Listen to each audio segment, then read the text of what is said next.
Hello, I'm Jacob. And I'm Jordan. Welcome to Consolidated FC Book Club. Today, we're going to be giving a book review on Brave New World by Aldous Huxley. Jordan, what did you think of this book? Well, it's a no-go for me, 3 out of 10, because I didn't like it because we just read 1984 and the two books are similar, and I liked 1984 more, so it kind of took the fun out of the book. And also the science in the beginning of the book was a little boring to me, and also the plot line was very confusing. What about you? You know, it's a goal for me. I love this book because it raises questions on humanity. And although it might be confusing at times, that's what I love about a good book. It keeps you thinking and keeps you on your toes. This science fiction novel about a dystopian world was published in 1932, set in a futuristic London where people are scientifically made into one of 5 casts in a laboratory. This novel has many central themes and messages that include the use of technology to control the world and the government hiding the truth from society to keep total power. So Jordan, why do you think Aldous Huxley wrote this book about such a dystopian world? While Aldous Huxley was writing this book in 1931, Britain was undergoing a depression in which mass unemployment was the major issue. This caused him to believe that stability is the only way to stay civilized. This idea of stabilization sparked the idea of making a caste system to where in each caste everyone was created identically. Jacob, how does technology play a role in this book? In this world, people are controlled down to their very impulses, emotions, and even thoughts. Science is imprisoning this world, not liberating it. Just like in modern day society, technology and science have become nature in Brave New World. The high-tech society is both fascinating and scary. Soma is a government-provided drug. It is a gateway to pleasure and a way to get rid of pain, discomfort, embarrassment, sadness, or even anger. Even cars or planes. Houses are in the sky, and the only way to get there is by planes. Science has taken over their world, and it could possibly take over ours as well. Jordan, where does the government come into play in all of this? Well, the government is made up of directors and controllers. They are hiding truth from society just for their power. They have brainwashed their citizens to say new equals good and old equals bad.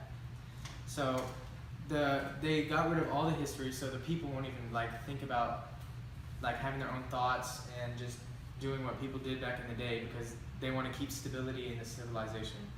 So also they do this by hypnopedia, which is repeating things while they sleep, so they learn in their sleep. And they did this all throughout the book, and when the kids are young in the laboratories, and they do this all the way until they're grown up.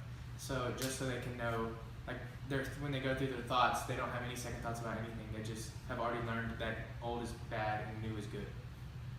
In the world, there is no religion. Nobody has anything to believe in besides the government. Nobody knows of Shakespeare or any famous people. They have no standards because they don't know what people acted like before them. Jordan, why is the word Ford used repeatedly throughout this book? This novel has an allusion that has to do with Henry Ford.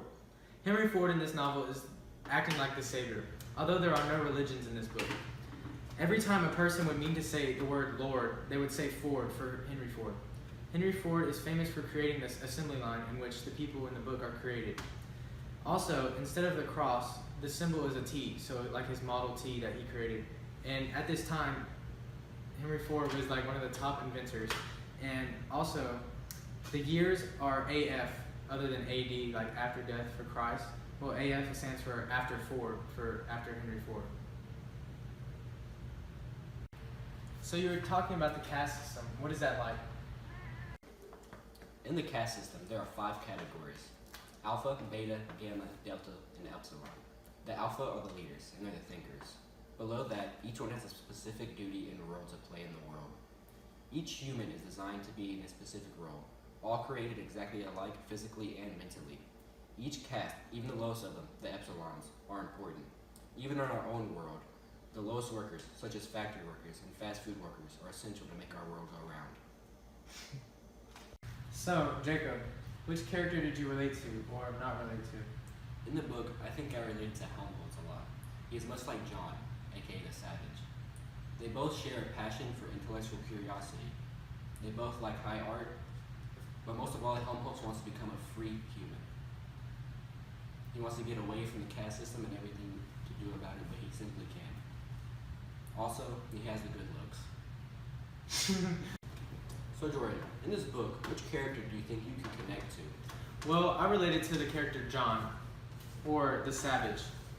I related to the Savage because he was born from a mother just like all of us are. In the book, everyone else is born in a laboratory except him. That's why they call him the Savage. Everyone is brainwashed to believe that being born from a mother is wrong because everyone that they know is born from a laboratory. So that's what makes John special.